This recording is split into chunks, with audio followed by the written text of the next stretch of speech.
BJP IT cell ಸುಳ್ಳಿನ factory ಬೆತ್ತಲು. Modi versus Indira, ಯಾವುದು ಸತ್ಯ ಯಾವುದು ಸುಳ್ಳು? ನಮಸ್ಕಾರ, ಈ ದಿನಕ್ಕೆ ಸ್ವಾಗತ. ನಾನು ಶಿವಂ ಪವಿತ್ರ. ಇಂದಿನ ಡಿಜಿಟಲ್ ಯುಗದಲ್ಲಿ ಚುನಾವಣೆಯನ್ನು ಗೆಲ್ಲೋಕೆ ಕೇವಲ ಜನರ ಬೆಂಬಲವಷ್ಟೇ ಸಾಕಾಗೋದಿಲ್ಲ, ಬದಲಿಗೆ ತಂತ್ರಜ್ಞಾನದ ಕುಟಿಲ ಬಳಕೆಯೂ ಬೇಕು ಅನ್ನೋದನ್ನ ಬಿಜೆಪಿ ಐಟಿ ಸೆಲ್ ಸಾಬೀತುಪಡಿಸ್ತಾ ಇದೆ.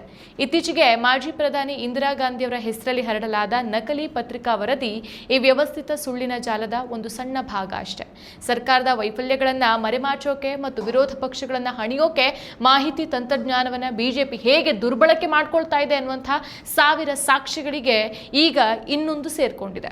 ಡಿಜಿಟಲ್ ಯುಗದಲ್ಲಿ ರಾಜಕೀಯ ಲಾಭಕ್ಕಾಗಿ ಹಳೆಯ ಪತ್ರಿಕೆಗಳ ಮುಖಪುಟಗಳನ್ನ ತಿದ್ದಿ ಜನರನ್ನ ಹಾದಿ ತಪ್ಪಿಸೋದು ಒಂದು ಅಪಾಯಕಾರಿ ಪ್ರವೃತ್ತಿಯಾಗಿ ಬೆಳೀತಾ ಇದೆ. ಇತ್ತೀಚೆಗೆ ದಿ ಹಿಂದೂ ಪತ್ರಿಕೆಯ 1967 ಜೂನ್ 6 ಮುಖಪುಟವನ್ನ ಎಡಿಟ್ ಮಾಡಿ ಅಂದಿನ ಪ್ರಧಾನಿ ಇಂದಿರಾ ಗಾಂಧಿಯವರು ಚಿನ್ನವನ್ನ ಖರೀದಿಸಬೇಡಿ ಅಂತ ಕರೆ ಕೊಟ್ಟಿದ್ರು ಅನ್ನೋ ಸುಳ್ಳು ಸುದ್ದಿಯನ್ನ ಬಿಜೆಪಿ ನಾಯಕರು ದೇಶದಾದ್ಯಂತ ಹಂಚಿಕೊಂಡಿದ್ರು.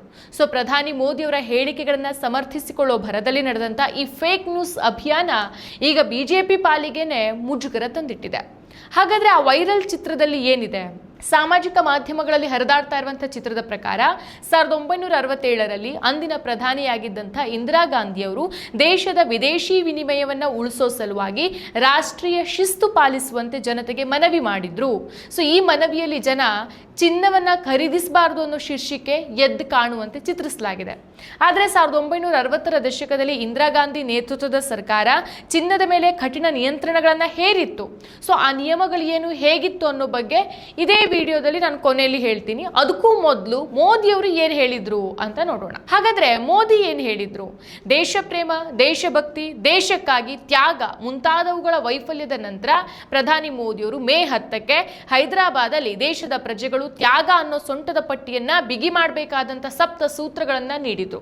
ಚಿನ್ನ ಖರೀದಿಯನ್ನ ನಿಲ್ಲಿಸಬೇಕು ಅಂತಂದಿದ್ರು, ಮನೆಯಿಂದಲೇ ಕೆಲಸ ಮಾಡಿ ಅಂತಂದಿದ್ರು, ಇಂಧನ ತೈಲ ಬಳಕೆ ಕಡಿಮೆ ಮಾಡಿ ಅಂದಿದ್ರು, ಅಡುಗೆ ಅನಿಲ ಉಳಿತಾಯ ಮಾಡಿ ಅಂದ್ರು, ರಸಗೊಬ್ಬರ ಬಳಕೆ ಕಡಿಮೆ ಮಾಡಿ ಅಂತಂದ್ರು, ಸಾವಯವ ಕೃಷಿಯನ್ನು ಅಳವಡಿಸಿಕೊಳ್ಳಿ ಅಂತಂದ್ರು, ವಿದೇಶಗಳಿಗೆ ಹೋಗೋದನ್ನ ನಿಲ್ಲಿಸಿ ಅಂತಂದ್ರು, ಸ್ವದೇಶಿ ವಸ್ತುಗಳನ್ನ ಬಳಸಿ ಅನ್ನೋದು ಮೋದಿ ಕೊಟ್ಟ ತ್ಯಾಗದ ಕರೆಯಾಗಿತ್ತು. ಇದೊಂದು ಕಡೆ ಆದ್ರೆ ಚಿನ್ನ ಮತ್ತು ಬೆಳ್ಳಿ ಆಮದು ಮೇಲಿನ ಸುಂಕವನ್ನ ಕೇಂದ್ರ ಸರ್ಕಾರ ಮೇ 13ರ ಮಧ್ಯರಾತ್ರಿಯಿಂದ ಜಾರಿಗೆ ಬರುವಂತೆ 6% ಇಂದ 15%ಗೆ ಹೆಚ್ಚಿಸಿದೆ. ಇದಿನ್ನೊಂದು ಕಡೆ. ಸೊ ಈಗ ಮೋದಿಯವರ ತ್ಯಾಗದ ಸೂತ್ರಗಳಿಗೆ ಸಾಮಾನ್ಯ ಜನರಿಂದ ಹಿಡಿದು ವಿಪಕ್ಷಗಳು ಸಹ ಟೀಕೆ ಮಾಡಿದ್ವು. ಮೋದಿಯವರ ಆಡಳಿತದಲ್ಲಿ ದೇಶದ ಆರ್ಥಿಕ ಸ್ಥಿತಿ ಎಷ್ಟು ಹದಗೆಟ್ಟಿದೆ ಅಂತಂದ್ರೆ ಜನರಿಗೆ ಚಿನ್ನ ಕೊಳ್ಬೇಡಿ ಅಂತ ಹೇಳೋ ಸ್ಥಿತಿ ಬಂದಿದೆ ಅಂತ ಕಾಂಗ್ರೆಸ್ ನಾಯಕರು ವ್ಯಂಗ್ಯವಾಡಿದ್ರು. ಸೊ ಕಾಂಗ್ರೆಸ್ನ ಈ ಟೀಕೆಗೆ ತಿರುಗೇಟು ಕೊಡೋಕೆ ಅಂತ ಬಿಜೆಪಿ ಐಟಿ ಸೆಲ್ ಮತ್ತು ನಾಯಕರು 1967ರ ಇಂದಿರಾ ಗಾಂಧಿಯವರು ಹೇಳಿದ್ರು ಎನ್ನಲಾದ ನಕಲಿ ಪತ್ರಿಕಾ ವರದಿಯನ್ನು ಅಸ್ತ್ರವಾಗಿ ಬಳಸಿಕೊಂಡ್ರು. ಕರ್ನಾಟಕದ ವಿರೋಧ ಪಕ್ಷದ ನಾಯಕ ಆರ್ ಅಶೋಕ್ ಅವರು ಈ ನಕಲಿ ಪೋಸ್ಟರ್ ಹಂಚಿಕೊಂಡು ಕಾಂಗ್ರೆಸ್ ವಿರುದ್ಧ ವಾಗ್ದಾಳಿಯನ್ನೇ ನಡೆಸಿಬಿಟ್ರು. ಕಾಂಗ್ರೆಸ್ಸಿಗರ ಆರ್ಥಿಕ ಅಜ್ಞಾನ ಮತ್ತು ಅಂಧ ವಿರೋಧಕ್ಕೆ ಇದಕ್ಕಿಂತ ಸಾಕ್ಷಿ ಬೇಕಾ? ಇತಿಹಾಸದ ಅರಿವೂ ಇಲ್ಲದ, ಆರ್ಥಿಕ ನಿರ್ವಹಣೆಯ ಗಂಧ ಗಾಳಿಯೂ ಗೊತ್ತಿಲ್ಲದ ಇಂದಿನ ಕಾಂಗ್ರೆಸ್ ನಾಯಕರಿಗೆ ಪ್ರಧಾನಿ ನರೇಂದ್ರ ಮೋದಿಯವರ ಪ್ರತಿಯೊಂದು ನಡೆಯನ್ನ ವಿರೋಧಿಸೋದೇ ಒಂದು ನಿತ್ಯ ಕಾಯಕ ಆಗೋಗ್ಬಿಟ್ಟಿದೆ. ರಾಷ್ಟ್ರದ ಹಿತದೃಷ್ಟಿಯಿಂದ ಮೋದಿಯವರು ನೀಡುವಂತ ದೂರದೃಷ್ಟಿಯ ಆರ್ಥಿಕ ಸಲಹೆಗಳನ್ನ ಲೇವಡಿ ಮಾಡುವಂತ ಈ ಕಾಂಗ್ರೆಸ್ಸಿಗರು ಒಮ್ಮೆ ತಮ್ಮದೇ ಪಕ್ಷದ ಇತಿಹಾಸವನ್ನ ತಿರುವು ಹಾಕಲಿ. 1967ರಲ್ಲಿ ಅಂದಿನ ಪ್ರಧಾನಿ ಇಂದಿರಾ ಗಾಂಧಿಯವರು ದೇಶದ ಆರ್ಥಿಕ ಶಿಸ್ತಿಗಾಗಿ ಚಿನ್ನವನ್ನ ಕೊಳ್ಬೇಡಿ ಅಂತ ಜನರಲ್ಲಿ ಮನವಿ ಮಾಡಿದ್ರು. ದೊರೆ ಮಾಡಿದ್ರೆ ದಂಡ ಇಲ್ಲ ಎಂಬಂತೆ ಇಂದಿರಾ ಗಾಂಧಿ ಅಥವಾ ಸೋನಿಯಾ ಗಾಂಧಿಯವರ ಕಾಲದಲ್ಲಿ ಅಂದಿನ ಕಾಂಗ್ರೆಸ್ ಸರ್ಕಾರಗಳು ಕರೆ ನೀಡಿದ್ರೆ ಅದು ಆರ್ಥಿಕ ನೀತಿ. ಆದ್ರೆ ರಾಷ್ಟ್ರದ ಹಿತದೃಷ್ಟಿಯಿಂದ ಮೋದಿ ಅವರು ಕರೆ ಕೊಟ್ಟಿರೋದು ಇವರಿಗೆ ತಪ್ಪಾಗಿ ಕಾಣಿಸ್ತಾ ಇರೋದು ಕಾಂಗ್ರೆಸ್ ನಾಯಕರ ಎಡಬಿಡಂಗಿತನಕ್ಕೆ ಹಿಡಿದ ಕನ್ನಡಿ. ಸೊ ಕೇವಲ ರಾಜಕೀಯ ಕಾರಣಕ್ಕಾಗಿ ದೇಶದ ಆರ್ಥಿಕತೆ ಬಗ್ಗೆ ಯಾವುದೇ ತರ್ಕ ಇಲ್ಲದೆ ಮಾತಾಡುವಂತಹ ಕಾಂಗ್ರೆಸ್ ನಾಯಕರು ಮೊದಲು ಆರ್ಥಿಕತೆಯ ಮೂಲ ಪಾಠಗಳನ್ನ ಕಲಿಬೇಕು. ಮೋದಿಯವರನ್ನ ವಿರೋಧಿಸುವಂತ ಬರದಲ್ಲಿ ದೇಶದ ಹಿತವನ್ನ ಬಲಿ ಕೊಡಬೇಡಿ ಅಂತ ಟ್ವೀಟ್ ಮಾಡಿದ್ರು. ಆದ್ರೆ ಈ ಹಂತದಲ್ಲಿ ಬಿಜೆಪಿ ನಾಯಕರು ತಾವು ಹಂಚ್ಕೊಳ್ತಾ ಇರೋದು ಒಂದು ಫ್ಯಾಬ್ರಿಕೇಟೆಡ್ ಚಿತ್ರ ಎಂಬ ಕನಿಷ್ಠ ಸತ್ಯಾಂಶವನ್ನ ಪರಿಶೀಲಿಸುವಂತ ಗೋಜಿಗೆ ಹೋಗದೆ ಇರೋದು ದುರದೃಷ್ಟಕರ. ಹಾಗಾದ್ರೆ ದಿ ಹಿಂದೂ ಪತ್ರಿಕೆ ಸ್ಪಷ್ಟೀಕರಣ ಏನಿತ್ತು? ಈ ಚಿತ್ರ ಯಾವಾಗ ವ್ಯಾಪಕವಾಗಿ ವೈರಲ್ ಆಗೋಕೆ ಶುರುವಾಗುತ್ತೋ ಆ ಬೆನ್ನಲ್ಲೇ ಹಿಂದೂ ಪತ್ರಿಕಾ ಸಂಸ್ಥೆಯೇ ಇಂದು ನಕಲಿ ವಿಡಿಯೋ ಅಂತ ಅಧಿಕೃತವಾಗಿ ಸ್ಪಷ್ಟಪಡಿಸುತ್ತೆ.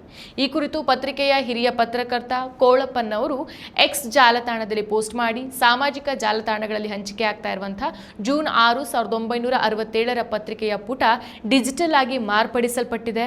ಅಂದು ಬಿಡುಗಡೆಯಾದಂಥ ನಿಜವಾದ ಪುಟವೇ ಬೇರೆ ಇದೆ. ಸೊ ಆಧುನಿಕ ತಂತ್ರಜ್ಞಾನ ಬಳಸಿ ರಾಷ್ಟ್ರೀಯ ಪತ್ರಿಕೆಯ ಮುಖಪುಟವನ್ನು ಬದಲಿಸುವ ಮಟ್ಟಕ್ಕೆ ಸುಳ್ಳು ಸುದ್ದಿಗಳು ತಲುಪ್ತಾ ಇದೆ ಅಂತ ಆತಂಕವನ್ನು ವ್ಯಕ್ತಪಡಿಸಿದ್ದಾರೆ.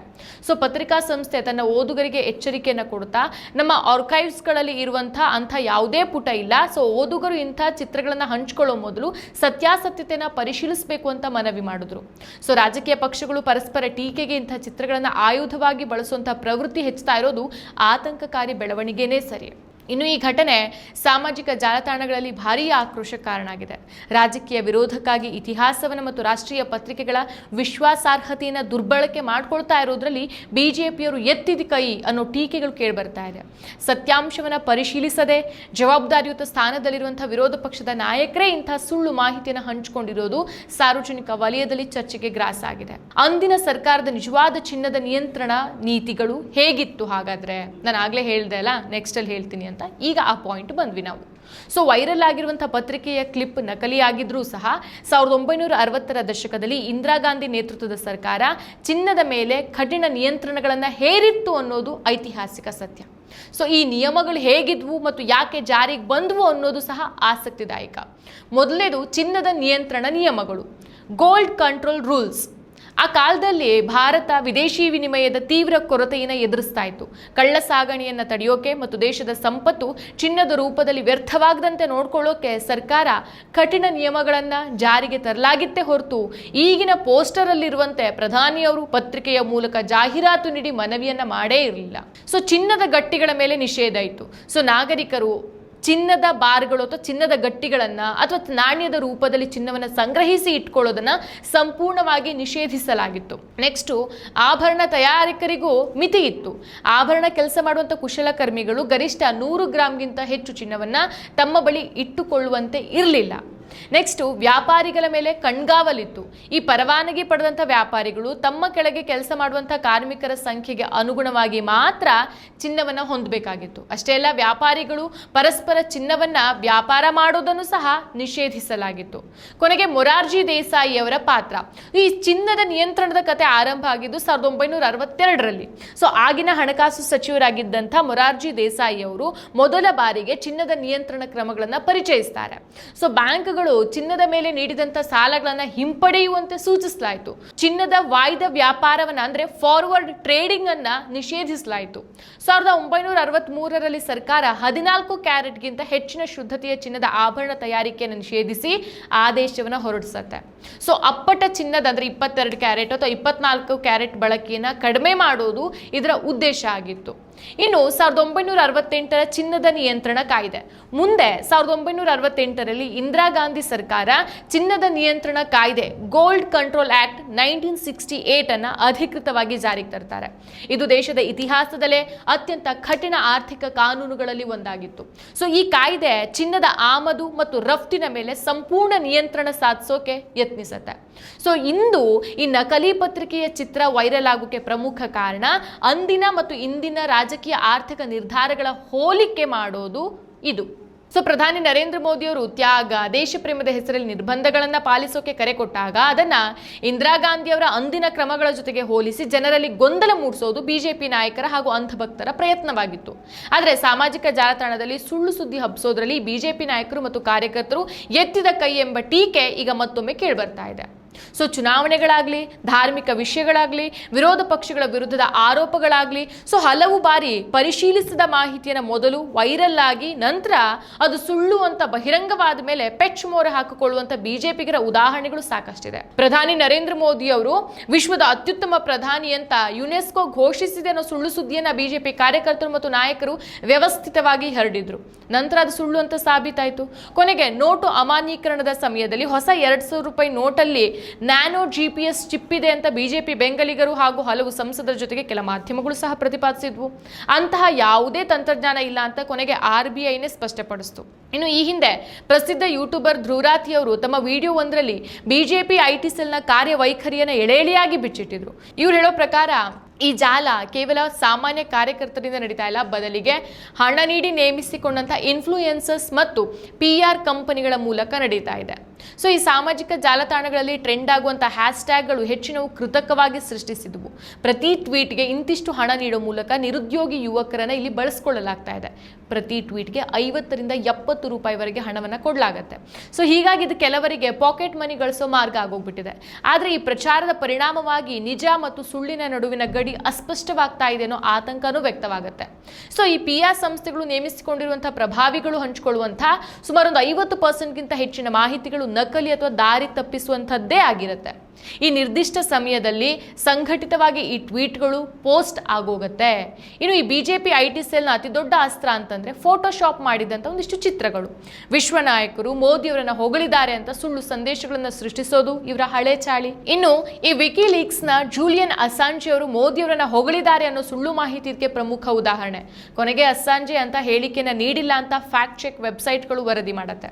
ಸೊ ಈ ಬಿಜೆಪಿ IT ಸೆಲ್ನ ಆರಂಭಿಕ ದಿನಗಳಲ್ಲಿ ಅಂದ್ರೆ ಒಂದು 2004ರಿಂದ ಅದರ ಮುಖ್ಯಸ್ಥರಾಗಿದ್ದಂಥ ಪ್ರೋದ್ಯುತ್ ಬೋರಾ ಅವರು ಪಕ್ಷವನ್ನು ತೊರೆಯುವಾಗ ಹೇಳಿದಂಥ ಮಾತುಗಳು ಇಂದಿಗೂ ಸಹ ಈ ಪರಿಸ್ಥಿತಿಗೆ ಹಿಡಿದ ಕೈಗನ್ನಡಿ. ಪಕ್ಷಕ್ಕೆ ಹುಚ್ಚಿಡಿದಿದೆ, ಯಾವುದೇ ಬೆಲೆ ತೆತ್ತಾದ್ರೂ ಗೆಲ್ಲಲೇಬೇಕು ಅನ್ನೋ ಬಯಕೆ ಪಕ್ಷದ ನೈತಿಕತೆಯನ್ನೇ ನಾಶಪಡಿಸಿದೆ. ಅಮಿತ್ ಶಾ ಅವರ ಅಹಂಕಾರ ಮತ್ತು ಮೋದಿ ಅವರ ನಡೆ ಪ್ರಜಾಪ್ರಭುತ್ವದ ಸಂಪ್ರದಾಯಗಳಿಗೆ ಧಕ್ಕೆ ತರ್ತಾ ಇದೆ ಅಂತ ಅವರು ವಿಷಾದಿಸಿದ್ರು. ಪ್ರಸ್ತುತ ಅಮಿತ್ ಮಾಳವಿಯಾ ನೇತೃತ್ವದಲ್ಲಿ ಈ ಸುಳ್ಳು ಸುದ್ದಿಗಳ ಪ್ರಸಾರ ಮತ್ತಷ್ಟು ತೀವ್ರಗೊಂಡಿದೆ. ಸೊ ಈ ಬಿಜೆಪಿ IT ಸೆಲ್ ಸೃಷ್ಟಿಸುವಂತಹ ಸುಳ್ಳುಗಳು ಕೇವಲ ವಾಟ್ಸಪ್ಗೀಗ ಸೀಮಿತ ಆಗಿರದೇನೆ ಮುಖ್ಯ ವಾಹಿನಿಯ ಮಾಧ್ಯಮಗಳನ್ನು ಪ್ರವೇಶಿಸ್ತಾ ಇದೆ. ಇದಕ್ಕೆ ತ್ರಿಪುರಾದ ಘಟನೆನೇ ಸಾಕ್ಷಿ. ತ್ರಿಪುರಾದಲ್ಲಿ ಹೆದ್ದಾರಿ ದುರಸ್ತಿಗಾಗಿ ಪ್ರಧಾನಿ ನರೇಂದ್ರ ಮೋದಿ ಅವರು ರಾತ್ರಿ 11 ಗಂಟೆಗೆ IAS ಅಧಿಕಾರಿಯೊಬ್ಬರಿಗೆ ಕರೆ ಮಾಡಿದ್ರು ಅನ್ನೋ ಸುದ್ದಿಯನ್ನ ಜಿ ನ್ಯೂಸ್ ನಂತಹ ವಾಹಿನಿಗಳು ಪ್ರಸಾರ ಮಾಡಿದ್ವು, ಅಬ್ಬರದಿಂದ ಪ್ರಸಾರ ಮಾಡಿದ್ವು. ಆದ್ರೆ ಸತ್ಯ ಏನು ಅಂತಂದ್ರೆ ಅಂಥ ಯಾವುದೇ ಕರೆ ಹೋಗಿರ್ಲಿಲ್ಲ ಅಂತ ಸಂಬಂಧಪಟ್ಟ ಅಧಿಕಾರಿಯೇ ಸ್ಪಷ್ಟಪಡಿಸ್ತಾರೆ. ಇದು ಈ ವ್ಯವಸ್ಥೆಯ ಬೂಟಾಟಿಕೆಯನ್ನು ತೋರಿಸುತ್ತೆ.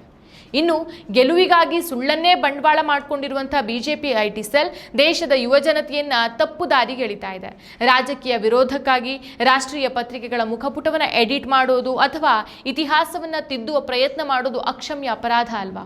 ಮೋದಿಯವರ ವರ್ಚಸ್ಸನ್ನು ಹೆಚ್ಚಿಸೋಕೆ ಮಿಂಚಿನ ವೇಗದಂತೆ ಪ್ರಚಾರ ತಂತ್ರಗಳನ್ನು ಬಳಸಲಾಗ್ತಾ ಇದ್ರೂ ಸಹ ಸತ್ಯದ ಮುಂದೆ ಈ ಸುಳ್ಳಿನ ಕೋಟೆಗಳು ಹೆಚ್ಚು ದಿನ ನಿಲ್ಲೋದಿಲ್ಲ. ಜನ ಪ್ರತಿ ಮಾಹಿತಿಯನ್ನು ಹಂಚಿಕೊಳ್ಳೋ ಮೊದಲು ಅದರ ಸತ್ಯಾಸತ್ಯತೆಯನ್ನು ಪರಿಶೀಲಿಸೋದು ಇಂದಿನ ತುರ್ತು ಅಗತ್ಯವಾಗಿದೆ. ಮತ್ತಷ್ಟು ವಿಶೇಷ ವಿಡಿಯೋಗಳನ್ನು ನೋಡಲು ಮತ್ತು ಹೊಸ ವಿಡಿಯೋಗಳ ಬಗ್ಗೆ ತಿಳಿಯಲು ಈ ದಿನ .com ಯೂಟ್ಯೂಬ್ ಚಾನೆಲ್ ಸಬ್ಸ್ಕ್ರೈಬ್ ಮಾಡಿ ಮತ್ತು ಬೆಲ್ ಐಕಾನ್ ಕ್ಲಿಕ್ ಮಾಡಿ.